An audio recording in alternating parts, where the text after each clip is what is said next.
Effective মানে একত্র টিভিতে অনেকগুলো সিরিয়াল নিউজ করছে আপনার টাঙ্গাইল, তারপরে মানিকগঞ্জ, সিরাজগঞ্জ, খুলনা মেডিকেল, কুষ্টিয়া। তো এগুলো নিউজ করার পরে এগুলো কিন্তু আমরা অনেকগুলো ইন্সপেকশন করছি এবং এইসব নিউজের তো সত্যতা আমরা পাইছি। তো ডেফিনেটলি এটার তো একটা পজিটিভ ইম্প্যাকশন আছে। আপনারা যে নিউজগুলো করেন, শুধু আপনার ৭১ টিভির কথা আমি বলছি না, সব news media, print electronic media, TV চ্যানেলগুলো, তারা যে নিউজগুলো করে তারাও তো কিছুটা জবাবদিহিতার মধ্যেই তো থাকে। আপনি একটা নিউজ তো যার কোনো সত্যতা নেই এরকম নিউজ তো আপনি করবেন না।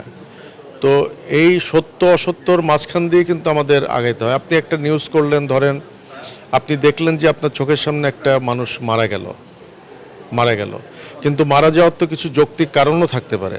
আপনি সেই কারণটা আপনি আর বললেন না, আপনি বললেন যে এই রুগীটা এখানে মারা গেল, এখানে আমি কোনো ডাক্তার দেখছি না। তো এটাও কিন্তু একটা, এই কথার মধ্যে কিন্তু কোনো মিথ্যা নাই, কিন্তু এর পেছনে অনেক সত্য আছে যেটাকে আপনি কিন্তু আউটলাইন করলেন। ডেফিনেটলি ক্রেডিট আছে এবং এটা খুব এলাবোরেট একটা নিউজ হয়েছে। পর্যন্ত অনেকগুলো খুলনা মেডিকেল নিয়ে হয়েছে, আমাদের কুষ্টিয়া মেডিকেল নিয়ে হয়েছে, টাঙ্গাইল মেডিকেল নিয়ে হয়েছে, সিরাজগঞ্জ, গোপালগঞ্জ, এগুলো নিয়ে হয়েছে এবং এগুলো সবগুলোর ভেতরে কিন্তু আমরা কিছু না কিছু সত্যতা খুঁজে পাচ্ছি এবং থ্যাঙ্কস ফর দ্যাট।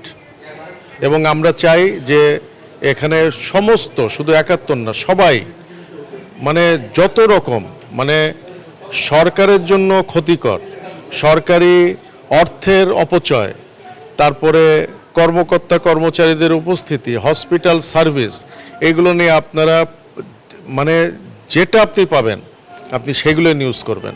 আমরা ওইগুলো নিয়ে আমরা কারেকশন করার চেষ্টা করব।